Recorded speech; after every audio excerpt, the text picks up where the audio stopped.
Olá pessoal do nono ano, tudo bem com vocês? Eu sou o professor Pedro e hoje teremos mais uma aula de história. Pessoal, na aula passada nós vimos um pouquinho sobre o começo da República no Brasil, né? Vimos sobre o período chamado de República da Espada, né? E começamos a ver um pouquinho da República das Oligarquias. Tudo isso faz parte daquele período que nós também já vimos, né? Que é a chamada República Velha, ok? Então a República das Oligarquias, que vai durar até 1930, período no qual o Brasil foi governado, né, pelo mesmo grupo, que tinha seus interesses mantidos, né, pelos presidentes, pelos governadores, e eles mantinham-se tanto tempo no poder a partir de algumas estratégias que eles utilizavam, né? Algumas ajudas, né, algumas relações de ajuda que ocorriam no período, tá bom?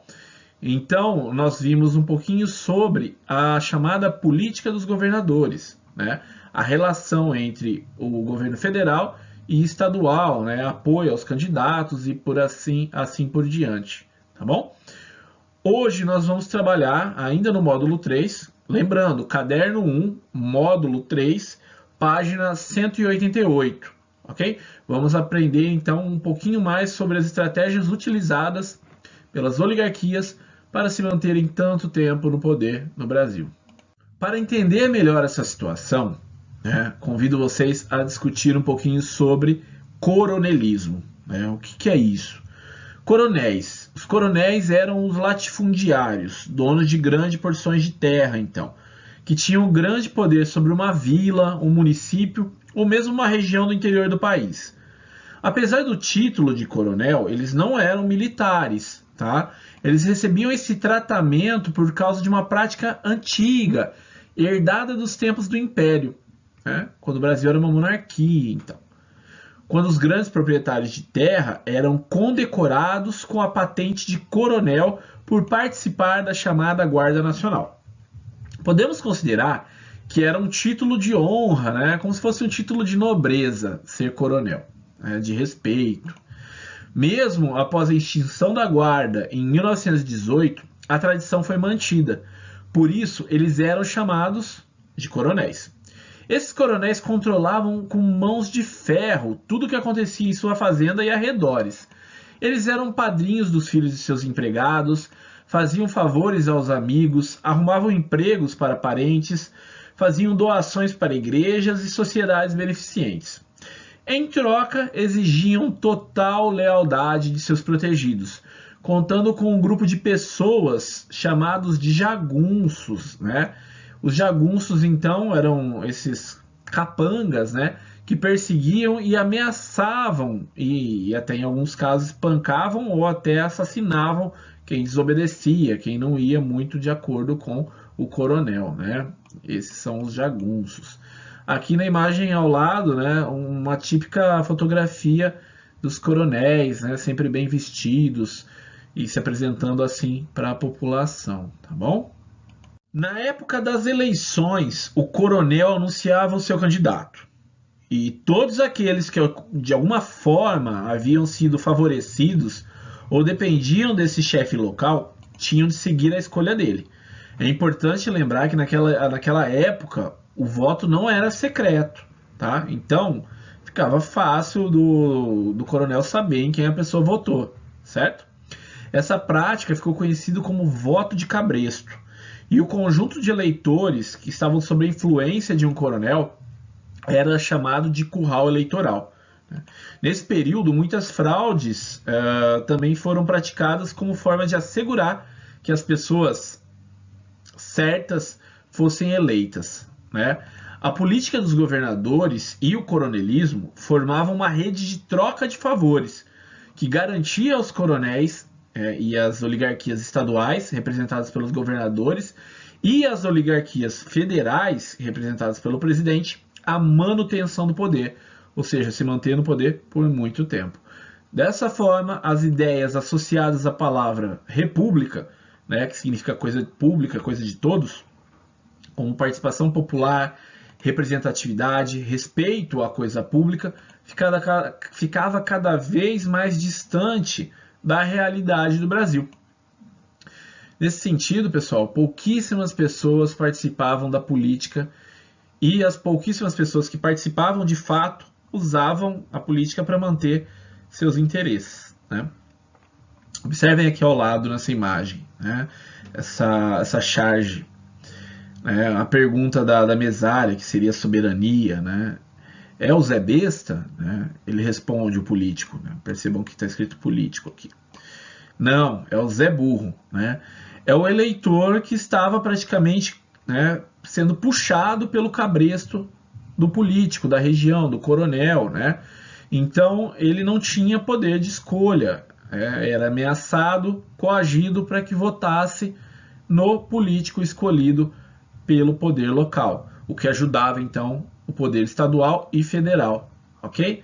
Então sempre as pessoas que eram desejadas acabavam sendo eleitas. Então você não tem aí representatividade do povo, né? O povo não escolhe de fato os seus representantes.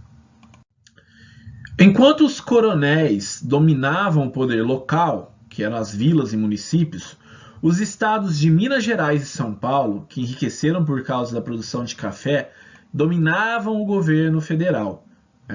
Os presidentes da República, dessa República das Oligarquias, como foi conhecido o período, foram indicados e eleitos por influência de fazendeiros paulistas e mineiros, líderes de uma rede de relações com fazendeiros de outros estados, mantida com aquela tal da política dos governadores que vocês já aprenderam, né? Como São Paulo era um grande produtor de café e Minas, que além de café produzia também muito leite, o predomínio desses dois estados no governo federal ficou conhecido como política do café com leite.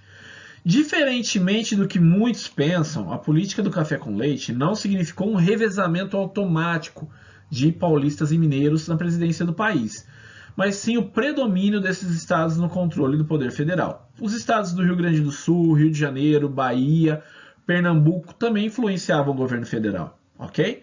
Mas a maior parte dos presidentes desse período foram de São Paulo e Minas Gerais, ou tinham a concordância desses dois, ok? Mas não confundam, não era um paulista, depois um mineiro, um paulista, depois um mineiro, não tinha esse revezamento, tá bom? Dá uma olhadinha aqui, pessoal, né? Essa gangorra seria o Brasil, né? Que estava ora com mineiros, ora com paulistas no poder, ok? Então existia esse predomínio desses dois grupos no poder, beleza? Por isso ficou conhecido como política do café com leite. Nessa imagem aqui, que eu trouxe no final da aula passada, né, agora acho que fica um pouquinho mais claro para vocês. Aqui a gente tem a cadeira da presidência da República e ao lado, né, no chapéu desses coronéis, né, é escrito São Paulo e Minas, né, Minas Gerais. Eles estavam então sempre mais próximos da cadeira da República, né?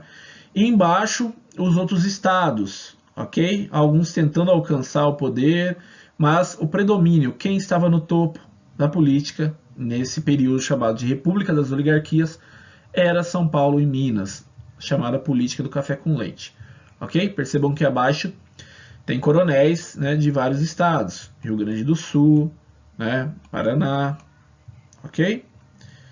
Pessoal, lembrando, né, eles tinham apoio de vários desses governadores, ok? Eles não estavam tentando derrubar esses presidentes, né? Eles estavam, sim, querendo o poder, querendo alcançar o poder, mas era ali uma troca de favores. Todo mundo estava junto nessa, tá? Por um bom tempo, eles estiveram juntos.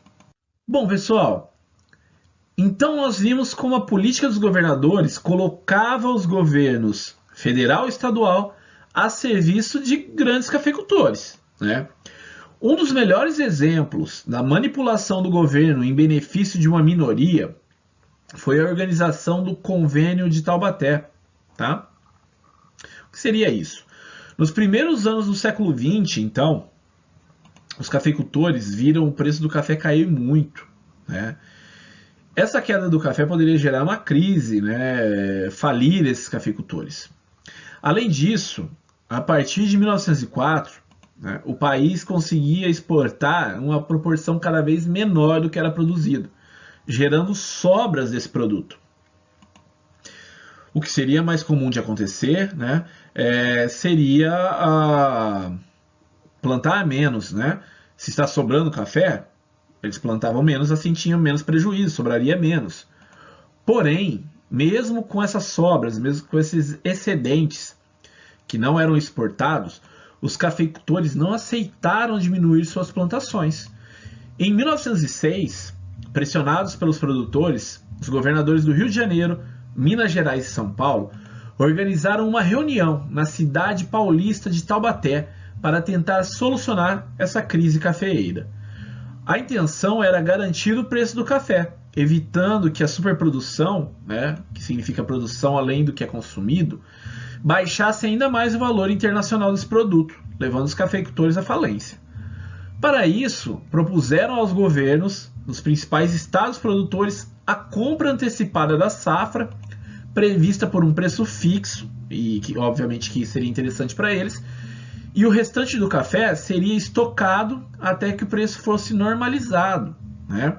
Depois, os estados que tinham comprado o café venderiam esses estoques, né? Então, entendam, o estado iria comprar o café dos produtores para eles não terem prejuízo, certo? E comprariam para não deixar que esses cafeicultores que estavam envolvidos com a política terem prejuízo, né?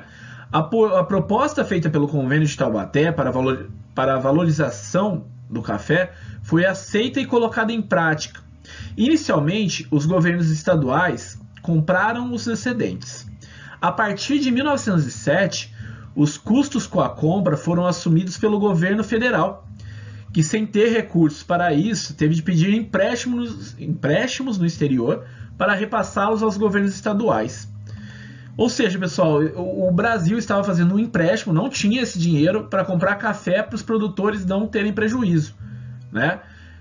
Afinal, como tinham garantia de compra, os cafeicultores não se preocupavam em ajustar a sua produção à nova situação internacional, né? Então, essa crise, obviamente, afetaria a economia do país, né? Mas, de qualquer forma, com esses empréstimos, isso causou prejuízos ao Estado, ok? Em resumo, os impostos cobrados da população, cada vez mais altos, que poderiam ter sido utilizados em investimentos beneficiando diretamente a população, como investimento em saúde e educação, foram direcionados para atender às necessidades de uma elite cafeeira e evitar que eles tivessem prejuízo, tá? Acima temos uma imagem referente a esse assunto, observem. É o voto de cabresto, né? Que vimos ao longo da aula, no qual os eleitores sofriam pressão para votar nos candidatos dos coronéis, que usavam a política para benefícios próprios, tá? Entendam, isso não é uma novidade na política do Brasil, né? Acontece hoje em dia de políticos usarem o dinheiro público para benefício próprio. Isso já acontecia há muito tempo, tá bom? Bom, pessoal, na aula de hoje vocês aprenderam sobre o coronelismo e a política do café com leite, que garantiu a permanência das oligarquias, né, no poder até o ano de 1930. Também viram que o dinheiro público era usado para salvar os cafeicultores que estavam em crise, como vimos no Convênio de Taubaté, ok? Pessoal, espero que tenham gostado. Acima está meu contato, caso tenham dúvidas. Bons estudos! Muitíssimo obrigado e até a nossa próxima aula.